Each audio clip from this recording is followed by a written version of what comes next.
104.7 The Cave plays pure classic rock. 104.7 The Cave, Mike the Intern, and Kansas going to be at the Oak Ridge Boys Theater in Branson August 29th. I am lucky enough to talk to Rich Williams this morning about playing with Kansas and what you guys have been up to. First of all, I got a chance to see the documentary you guys did, Miracles Out of Nowhere. It was a phenomenal documentary. I mean, you guys really just came out of the middle of nowhere in Topeka. I'm actually from Wichita, so I know exactly where you guys are coming from. Tell me a little bit about that. Well, originally, Phil and I were talking, Phil Ehart, our drummer, we're talking about maybe writing a book together about 3 years ago, and I happened to be in Topeka at the time with my wife, and just as I was driving around, there's just so many stories that would, but just by being in the area. It's like, oh, this is where Dave did such and such, or this is when whatever happened. Yeah. And so when me and Phil were talking, I said, well, you ought to come up, we'll meet here in Topeka. And I think it'd be very inspirational as far as just remembering things. So it started there. But then we thought, well, this would really be great if we had, the rest of the original six involved somehow. And so maybe if we all met up there. And as it started to progress, it was more like, well, we're going to write this book. Well, it'd be better if it was an audio book, probably. Well, who's going to narrate it? We're not going to have Kelsey Grammer or somebody, tell our story. And so, well, maybe we could all just tell we could all narrate it. Then Bud Carr, who was our manager back in our heyday, who's been music advisor for Oliver Stone's movies for the last 25 years, he got involved. And we determined that we need to film this and make it a documentary. Then Sony got involved. And so now we had a budget and a direction.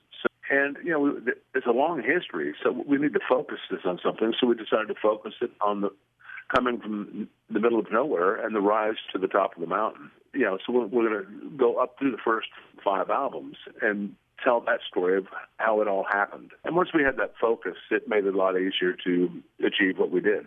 I'll continue my conversation with Rich Williams from Kansas on the way next on 104.7 The Cave.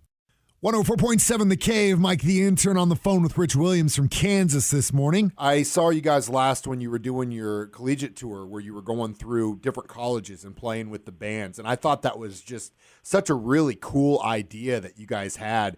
And it was just really well executed. And I know a lot of those kids in the bands probably got some serious respect after being able to say that they performed with you. Well, it was...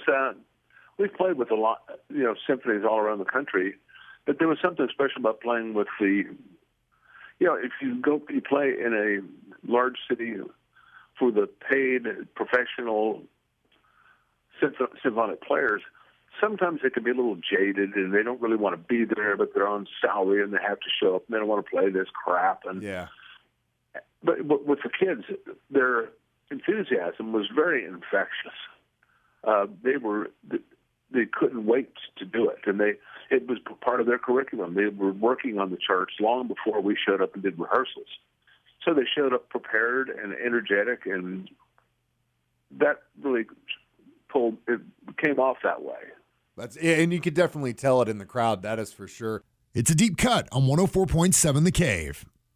104.7 The Cave, Mike the Intern. Got Rich Williams on the phone from Kansas talking about their documentary, Life on the Road, all that good stuff. And you guys really haven't slowed down at all. I mean, you're playing 90-plus shows this year, which is just, that's a tall order. That's a lot of shows. Yeah, we were at 91, and we just added 3 more. So, we usually average 60, 65 a year. So this is... for a lot of reasons, we're really on an upswing, and I'm glad to be here for it. Yeah, that's awesome. Now, Steve Walsh retired back in July of last year. You got a new vocalist, Ronnie Platt. How's things been going with him on this tour? Fantastic. He's a tremendous guy, tremendous singer, great showman. A lot of that is why we're doing these many shows. He's a workhorse. He can sing back to back to back to back shows without any problem. And he's even the naysayers that said, "Oh, Kansas is done," they're not singing that tune anymore.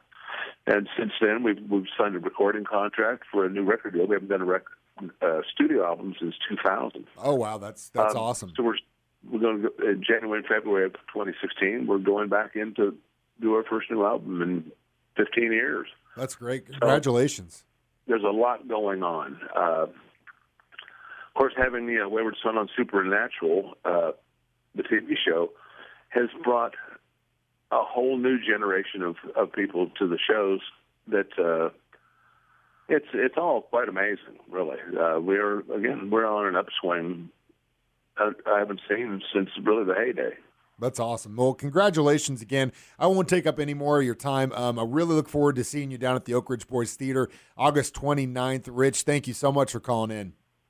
Oh, sure. Thank you. I appreciate your time. We've got a 6-pack of pure classic rock on the way next on 104.7 The Cave. 104.7 The Cave plays pure classic rock.